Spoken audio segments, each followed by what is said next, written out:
Hello, everybody. It's the honor for me to invite you on the LevelUp UCARE Fireside Chat. So today our topics will be junior asking and seniors reflecting the new revision and update of the Urticaria Guidelines. Today, for me, it's an honor in the faculty to be our Professor Michael Rudenko from the London Allergy and Immunology Center, London, UK. Larissa Brandao from Federal University of Sao Paulo, Brazil, and Sami, Aqel, Hamad General Hospital, Doha, Qatar, and myself from Remedika General Hospital from Skopje, north of Macedonia, Natasa, Teovska, Mitrevska. Hello, everybody. I would like to start the meeting and start this chat with you. So I give the word and opening to Professor Michael Rudenko to start the discussion about the new revision and update of the Urticaria Guidelines. Oh, hello, Natasa. That's a really great honor for me to be invited to do such session together with you. And the format of today will be very informal, and we will be talking about the update of the Urticaria guideline and and also discuss some practical questions and the unmet needs in Urticaria. And it's structured the same way, so we'll have several slides on the screen, and we will be following the slides, discussing the content, answering your questions. So if you have anything you want to ask in the meantime, please use chat and sort of send the questions, and we will be sort of going through them along the presentation. So first of all, this international guidelines that gets updated on regular basis gives us the opportunity to have the same management plan for Urticaria patients in various countries, and at least try to aim to getting the same level of service providing to people with Urticaria. It's done as a consensus meeting through experts nominated by various societies, and the meeting usually takes place in Berlin, where all the definitions are voted, and then a common draft is produced. So the current guidelines update is slightly different, although it's fully based on the previous guidelines that we already know. So let's get to the next slide and have a chat. So first of all, this is the slide about what our patients report to us, and at what point we need to intervene and start actually our treatment interventions. So let's get to our colleagues and Sami to sort of basically get your impression on how your patients present, and what do they get, and how you see them in your clinic. You need to unmute yourself. Yeah. Thank you very much for inviting me, and it's a good opportunity to me to ask seniors about Urticaria.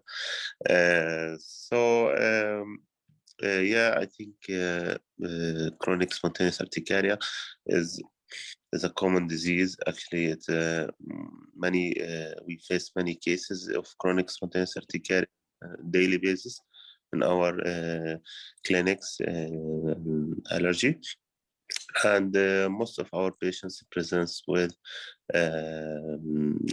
wheals, hives, itchiness, and also a good number presenting with angioedemas. Yeah, I think the division or the description of the symptoms mentioned in the guidelines is actually what we are seeing in our clinical practice. It's very important to mention that the Urticaria and angioedema got onto the common grounds because the mechanism we're talking about histamine-related angioedema. So the mechanisms are the same, and the effect. So the people with angioedema are not placed into a separate group, but also get under the same umbrella. So Natasa, what's your take on this? What sort of patients you mainly see, and sort of how this is sort of managed in your clinics? Yes, Sami already mentioned that we see patients not only with wheals, but also associated with angioedema.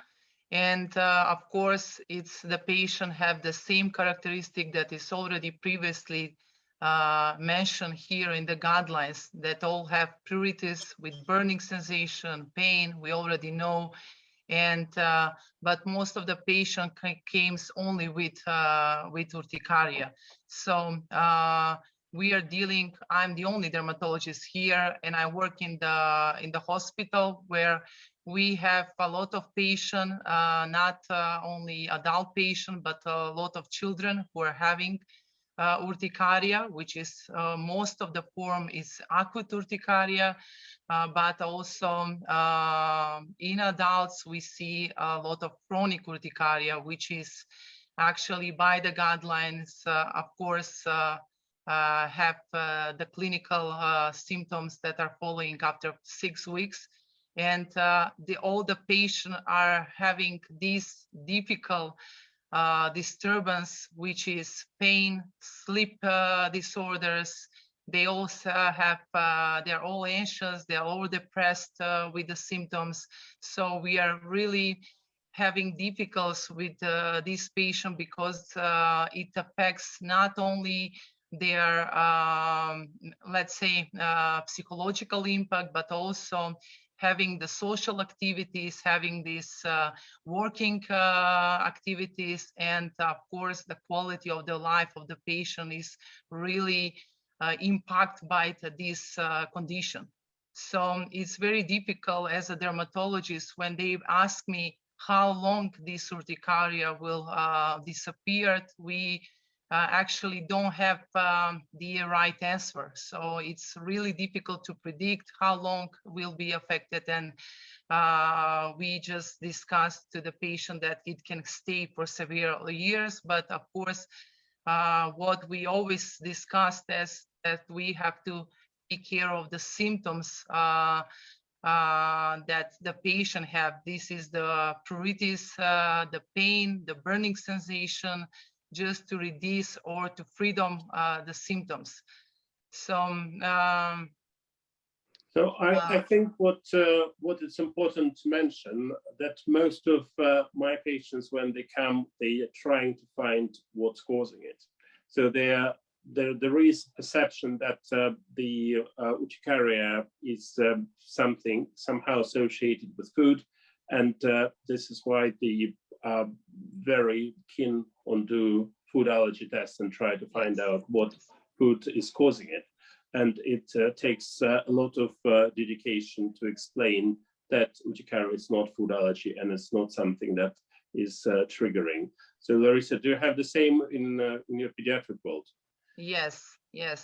Most of the let's say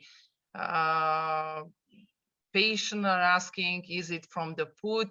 But as we know from the statistical point of view and everything, it's as on these slides we can see the cofactors of the urticaria is also infections, drugs, exercise, temperature, stress as the cofactors. So it's really difficult and to find the reason why this urticaria is happening, and that's how it's following the guidelines. We are just following the guidelines how to classify this urticaria. Is it spontaneous or is it provoked by some triggers, by some factors? So it takes a lot of patient examination. We go to the patient documentation. We go to the, of course, how to explain. We just sometimes the patient don't have the symptoms at the moment when they present in the hospital. So we just yes, we ask for the picture, or we just ask the patient to explain what happens during the day, when this happen, is it provoked by something, what happens, does it correlate with something, and that's how we found out the and classified or put the diagnosis for urticaria. But yes. And how this all done in Brazil? So Larissa, tell us what's your take on it? Can we go 2 slides back, please, Nasha? Hi everyone, thank you for the invitation.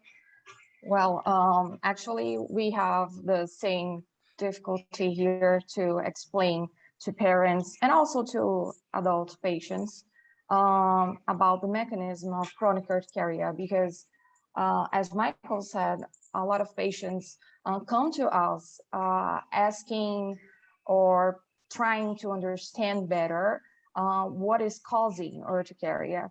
And sometimes we have to take a little bit more time to explain them the mechanism and to try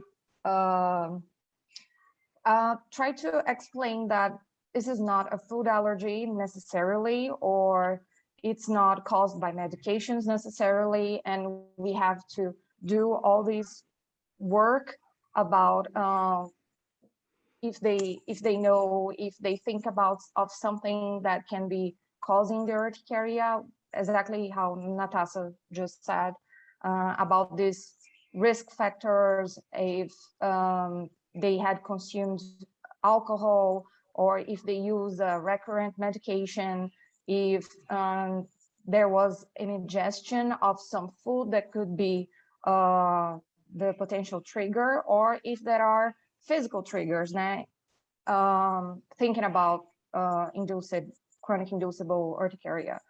But the main challenge, I think, is to explain them the mechanism and why this is happening, and try them to understand that it's not necessarily an allergy to something, and then potentially there is an autoimmune mechanism, and sometimes this is the main difficult part. Okay. Of explaining. So let's talk about the mechanisms. Let's just get to 2 slides back to the histamine release. So we need to mention first of all that the main cell in urticaria, it's called mast cell, and this mast cell has these yellow granules of histamine in its cytoplasm. On the surface, receptors Fc and epsilon are that, and on this receptors, that's the landing place for the IgE. So the current 2 theories for why urticaria is happening, it's called autoallergy, or it is autoimmunity. So autoallergy may be associated with infection, and autoimmunity, that's another part of it. So we can see, for instance, that's how the degranulation of mast cell is happening through cross-linking of 2 neighboring IgE and releasing histamine. Let's just go to the next one. Apart from this, we can see that autoallergy and various antibodies, the antibodies against the Fc fragment of IgE, of IgG type, and other things can influence mast cells. For instance, the drugs or medications that can activate mast cells directly. So we know about morphine, we know about codeine. So those things that can directly stimulate, and they have their own way of activating mast cells without all the sort of receptors that we just spoke about. And these, Natasa mentioned the cofactors. So all these factors that alcohol, either that's getting in the system via inhalation or through drinking, that's excessive exercise more than people do on a regular basis. It doesn't need to be 2 hours in the gym. It's maybe just any extra push to their daily routine. For someone, it will be extra flight of stairs, and that can be a trigger. Non-steroidal anti-inflammatory drugs when people take, and then temperature. It can be either low temperature, but most often it's the warm temperature or heat when they actually get quite hot. And all these factors, they lead to change in threshold of release of histamine. So they're not causing it. They're not, obviously there is a complete separate group of conditions that are called cold-induced urticaria. That's we're not talking about this at the moment. But the cofactors, they are sort of just pushing mast cells a little bit and making them easier for them to release histamine. On the other side, we can see all the auto antibodies that are actually can play their role in histamine release. And actually, in the new guidelines, there is an addition to what was recommended before is the test for anti-Gpo and thyroid peroxidase. So this is the in addition to previously recommended test as a recognition of the autoimmune nature of urticaria. Let's go next. Okay, that's exactly what we know about this autoimmune factors. So how many patients with autoimmune urticaria do you look after in this? Is it a lot, or is it mainly people with other conditions? We see a lot of patients with, especially with Hashimoto thyroiditis associated urticaria, but and also with hyperfunction of the thyroid gland also.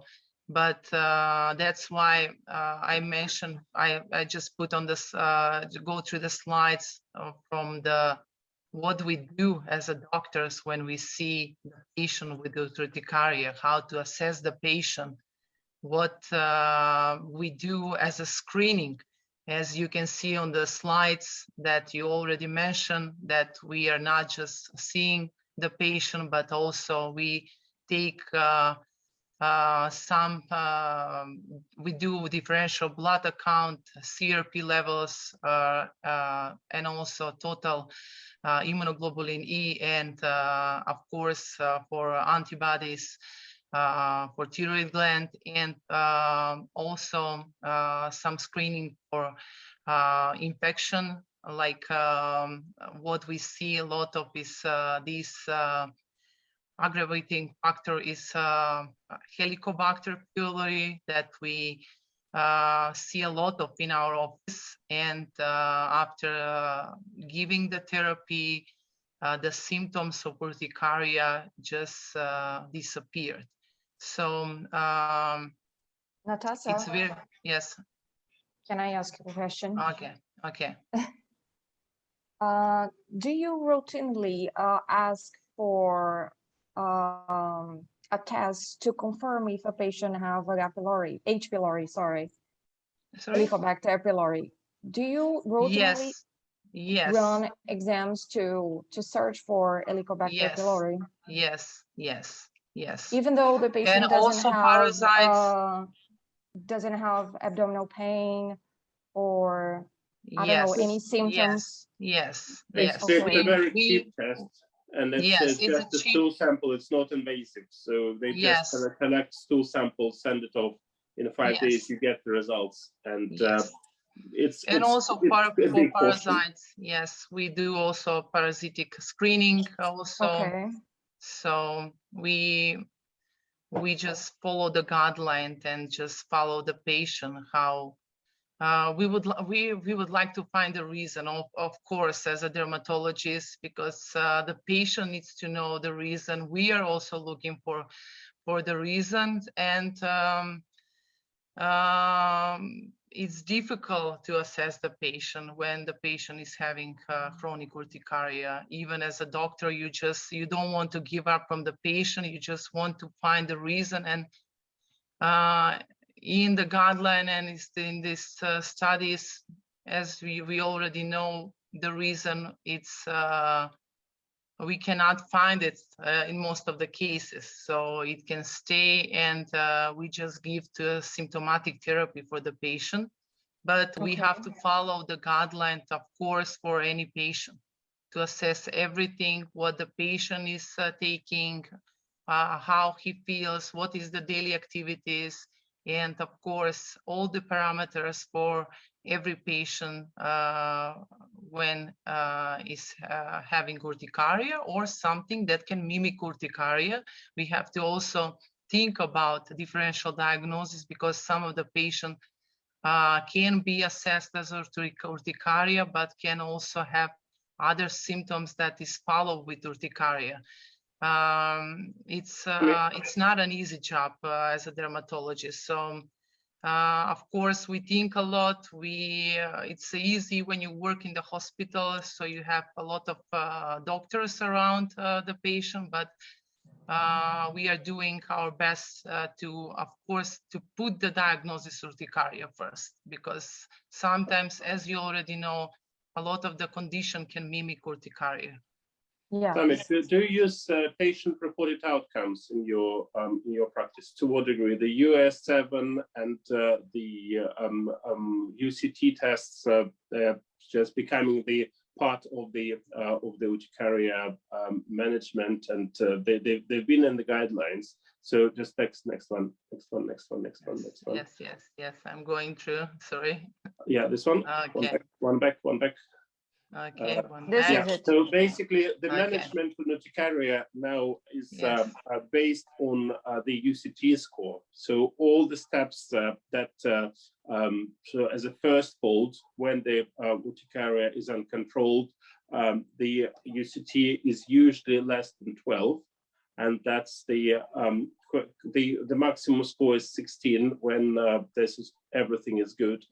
We start moving to the therapy when the UCT test can be sometimes of 0, 1, or 2. So, and we see these patients in the clinic, and they're sort of where we start omalizumab.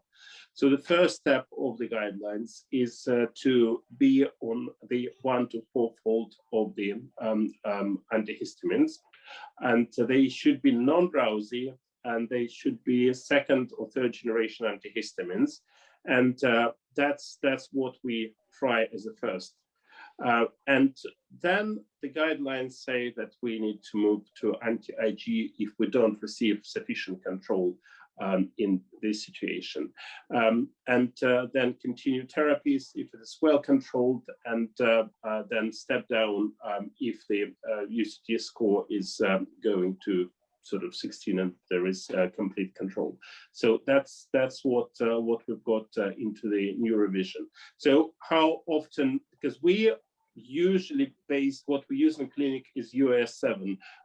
So UCT is also used a lot, but that's something that's linked with our regulations with the NICE and recommendation for starting anti-Ag treatment.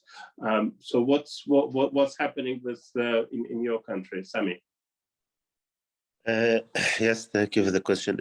Actually, we use the UCT a lot in our clinics, although sometimes it's difficult to sometimes we have shortage in time, and you might not be able to ask every patient about the UCT, but in general we are trying to do as much as we can, and it's actually very helpful in reaching the assessment about the patient condition, which can guide us also in escalating or decreasing the treatment for the patients. And yes, I think it is actually because urticaria is it's a clinical disease, and we cannot judge the response by any test. It's only mainly by the patient reported symptoms. So it's important to have standard questions that we ask for our patients, so that we can all easily able to know when we should interfere and change our treatment. Yeah, that's very, very good decision-making process diagram that is sort of circling us all the time. This is what appeared in the new revision of the guidelines. So this is the adjust, assess, and act, and that's something that should be happening every 3 to 6 months, reviewing the patients if the symptoms still persist, and then trying to assess comorbidities, try to look for the autoimmunity, try to look for infection, and if there is an infection, this is obviously something that is reversible or treatable alongside with the treatment as per guidelines. And as we have seen in a couple of publications, that the treatment of the infection can also significantly impact the progress of the patients. Let's go to the next one. Okay, that's been we already discussed. Yes, okay. This is the infections, yes. Yeah, so the infection can be an aggravating factor, can be completely unrelated, or can be the cause. That's basically what is written in this guidelines that are endorsed by the all the societies of allergy and clinical immunology and in new revision. So let's talk about COVID.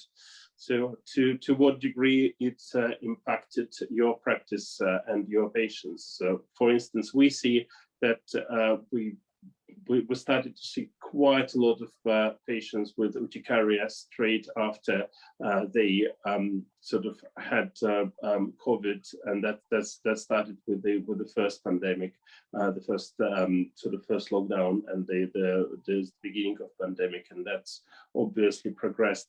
And usually those people who had urticaria and or had some autoimmune problems on the background, that's something that got heightened through the course of COVID as an additional factor that sort of led to urticaria.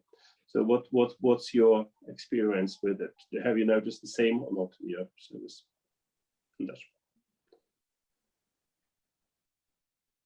Well, here in Brazil, we had some patients that actually got worse from urticaria during the COVID infection.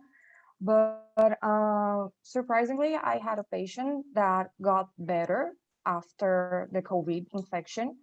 And actually, she was a candidate to start omalizumab before the COVID infection.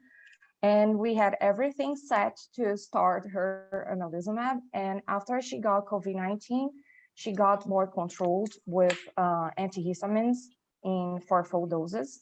And then we decided to wait a little bit more and reveal if she will need omalizumab, in fact. But most of them actually had no change or got worse during the COVID-19 infection. What's your experience, Natasa? We were actually not in the how to say, we have a patient with who was also positive with COVID infection and have urticaria. The same as Larissa, some get improved, some of them would get worse, but we don't have omalizumab up in our country, so we cannot say it that during the urticaria treatment with omalizumab can just these medication can just reduce and the virus mediated exacerbation, but because we were not involved really with the patient who have COVID, the same, I cannot say it statistically what was the global impact of the of the virus with the patient of urticaria, because it was all individual. Some will get worse, some get better, but we try to assess the patient only with antihistaminic therapy, because they already contact us. They were staying in the at home or to infective clinic, and we just advise to give the only antihistaminic as a therapy, because we don't have anything else, and instead of omalizumab. So that's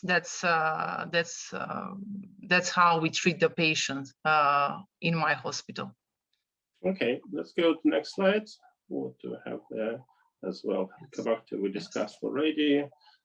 So that's the okay. So let's have a discussion about future options. What's sort of is up there in the pipeline of various clinical trials.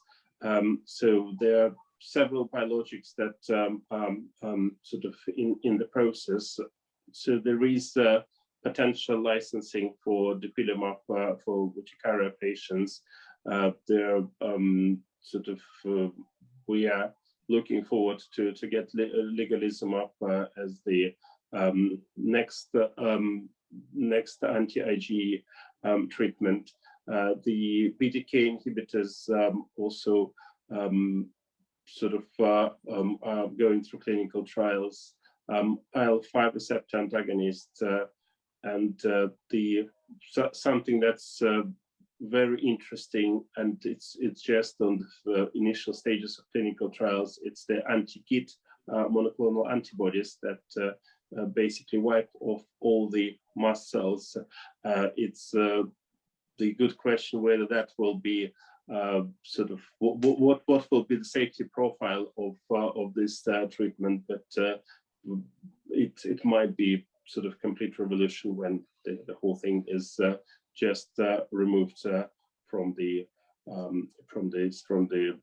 system, and but we need to see how the clinical trials will progress on this. Okay, so what else do we have to discuss? Questions? Any questions? Do we have questions in the system? I actually have one question. Okay, go ahead. The new guideline doesn't explain very well how we should step down antihistamines when the patient is already controlled with omalizumab plus antihistamines. I mean, if the patient is controlled, you can start reducing omalizumab by changing the intervals or maybe the dose. So what we do normally. But about the antihistamines, do you keep the antihistamines in fourfold doses, or you can, I don't know, step down first before the omalizumab, or you change omalizumab first? So the way we do it, we wait for a response. So if we start a patient on omalizumab, we wait we reassess them after the second injections and after the fourth injection. If they have dramatic improvement and don't have any symptoms whatsoever, at that point we advise them that they can sort of be free with their antihistamines and they can reduce them. Usually on anti-Ig, from the experience, there is no need to actually have the have the antihistamines alongside. In some patients, some people are so severe we have to keep them on all, including omalizumab, and they're still symptomatic, but obviously not as bad as without it. But it all depends. The strategy, if they're very well responding to it, we usually give it for 6 months. So we give it for 6 months. when we finish it, before we finish after we give the 6th injection, and when the 7th would be due, we ask them to get back on all their antihistamines and everything back. We also use type 1 and type 2 antihistamines together. We also give montelukast. That's what's slightly out of the guidelines. They're all this medication mentioned there, but they're not on the routine protocol. But they're all there acknowledged. So this is what we use. We put them on maximum oral tablets at the time when the next anti-IgE injection would be due, and then keep them on it. Usually keeping them 3 months afterwards, and then ask to gradually start reduction with dropping down 1 tablet per week, and see how they're doing. If the urticaria comes back, usually it is controlled with a lower sort of dose of antihistamines. Sometimes they're staying on 1 tablet every other day of fexofenadine, for instance, and that's what's controlling them, and they get to the manageable level. Sometimes we have to increase the dose, and to be honest, we had only 2 cases when we needed to restart anti-IgE as a result. So we have the lower threshold for starting anti-IgE treatment, so we don't keep patients all suffering long, and this is why probably we have slightly different success rate comparing to other clinics working with the people, because they might be getting it at a little bit later stage in people who've been having urticaria for quite some time. So I think we have a question in the in our chat. Let's who's going to read it? Yes. 36-year-old patient with chronic urticaria treated 4 months with omalizumab made COVID-19 vaccination with Sinopharm. After next day, the symptoms was exacerbated very much. Is it possible to continue the omalizumab or to do the next dosage of vaccine? So usually that's what we also noted. So when they have COVID-19 vaccine, usually we expect that there will be some sort of activation of the symptoms. So we try to step up treatment when we can. During the course of the treatment, obviously this is not allergy to the vaccine, but that's pretty common and expected, because obviously the vaccine is causing quite significant stimulation of immune system. If we are talking about autoimmune parameter, it's an additional factor that is leading to activation of mast cells, and as a result of that, that's the symptoms that are happening. So obviously clinically manage whether there is an option for stabilizing the patient first before doing any further vaccines. That probably will be the treatment plan. So just getting urticaria under control, and then make decision about the further vaccination. Right.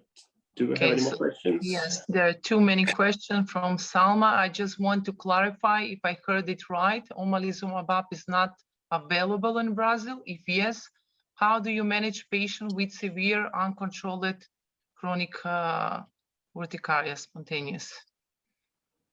Well, actually, it is available in Brazil for people older than 12 years old.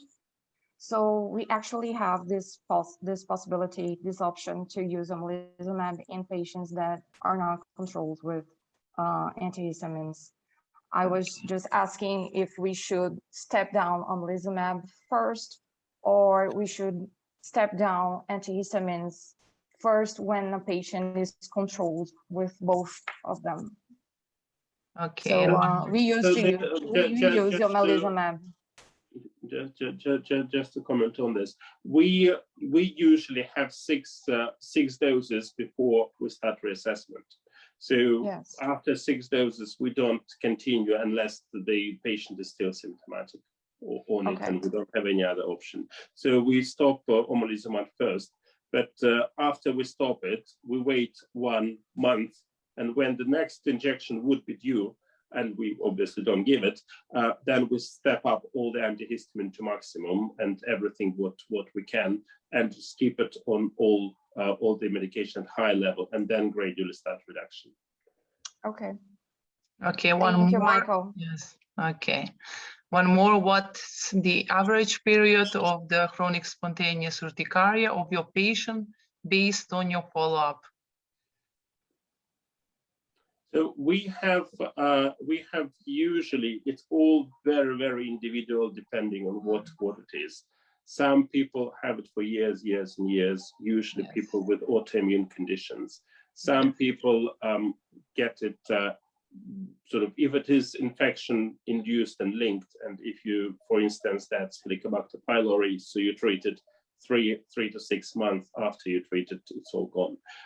So that's all. We had a very interesting case, actually. I don't know if we published it or not, but basically a patient, an adult male patient, developed cold-induced urticaria, and he was training to swim the English Channel as a charity, and obviously he wasn't able to do this anymore.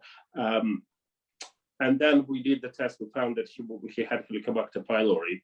We treated that, and he was on the treatment for about 2 years with antihistamines. But then it went away. Even cold-induced urticaria went away completely. So he was able to do what he was planning to in the first place. So he came several years after saying that it's all gone, and he was able to do his charity sort of challenge. Right, what was the question there? Do we have more? Yes, we have one more. I use 2 patients. One is not just reactive to omalizumab, and I tried dupilumab. The symptoms disappeared for about 8 doses of dupilumab. The last dose is once 8 weeks, but the last test find eosinophilic cells count is elevated apparently. Another patient who used omalizumab for 1 year every 4 weeks, and I tried dupilumab 100 milligrams per dosage, but no effects. How to choose the patient? Yeah, so the dupilumab still is not licensed for the Yes. for the urticaria treatment. It's still in the process of clinical trials. So we had several patients who were on concomitant treatment for the atopic dermatitis on the dupilumab, who had improvement in their urticaria as well, coincidentally. So it's still, we don't have a lot of experience with it. With what the currently guidelines say, that the next step is the cyclosporin that no one really wants to use, but that's the way it is. So it's if there is very poor control with the anti-Ig, then the next step is cyclosporin. I have a quick question. Do you usually start anti-IgE after patient reach the maximum 4-fold standard dose of antihistamine, or in certain cases you might, especially if financial status is okay, you might start it earlier before reaching the maximum dose? To be honest, we do the following. We firstly updose it, because it's quite a lot of effort to be on anti-IgE if we'll manage to to control it with antihistamines, I would put straight away in 4 tablets. If that is not doing it, then they have 1-2 days and we started. So we obviously, when it is very severe and it's completely uncontrolled, then we don't wait for a long time on antihistamines. We basically recommend the following 2-3 days on the high dose, and then they start doing US7, and then we obviously take them in for anti-IgE. So it's all individual, but obviously it's there is no it's not better to be on anti-IgE comparing to being on antihistamines. It's all for each patient there is their own treatment. So some of them need the anti-IgE, some of them don't. So if you can control it with antihistamines, it's the best option. If not, then there should be sort of escalation to the next level. Yeah. Sorry, last question. If patient is already on other biologic treatment, for example, for asthma or for other reason, or in immune suppression, any other immune suppression treatment, and he has urticaria uncontrolled, is it like safe and we can start omalizumab with it, with 2 biologics, for example? It's a little bit of a gray area. Before doing that, I would sort of discuss it with the other consultant who is doing the other biologic, whether that's something that can be a good idea. We personally, I don't have any patients who've been on 2 biologics at the same time. And it's again a matter of debates what to do in this case. Again, it should be a multidisciplinary decision of several colleagues who obviously look after this patient. So I would not sort of take decision on their own in this case. Okay. Right. Any more questions in the chat? No, I don't see it. Do we have more slides? There is another one. Yeah, one more. Yes.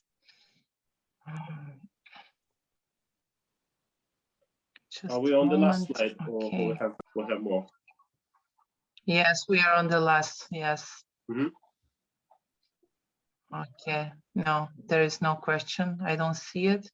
Okay. So. Perfect. Okay. So let's return on the slides to the algorithm, so we can sort of have it visualized, and that's sort of yeah. Okay. So that's something that as a take-home message and a new and important sort of strategy for the Urticaria treatment for until we have the next revision and new drugs joining the list. So our task is to do our best for our patients, and this is what we actively do with the help of UCARE and Aqel. And the collaboration between us is vital and important, and we are really happy to participate in various activities that the different UCARE centers jointly do and initiate for the benefit of their patients. So what the further initiatives will be,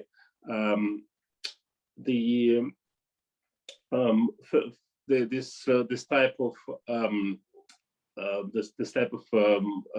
chat is the trial today. So we hope to have it the next one in April, and it will be really important to get your feedback and to get your ideas of how to sort of how to do it further, and what sort of topics you would like to be covered in our specialty. Right. So we had a question about IgE somewhere. Just quickly quickly have a look. So we don't measure IgE after anti-IgE treatment, because obviously that will be all be sort of bound by the anti-IgE injections. If we want to do the allergy tests, we usually sort of we need to have a washout period of at least 2 months before we can measure something meaningful. So it's better to take the blood sample, the serum, save it in the lab before actually starting the anti-IgE, if you will want to have the allergy test done at some point. That's the sort of pretty logical thing, because it binds free IgE in the circulating in the bloodstream. Right. So thank you for your comments, and I'm really helpful and really thankful to all the team that put this all together, and for this wonderful discussion. So the Larissa, Sami, Natasa, so that's and also our sort of fantastic support team from Charité. So that was really sort of nice working with you all. So all the best, and see each other during the next activities. Yes, thank you. Thank you, everyone. Thank you. Thank you.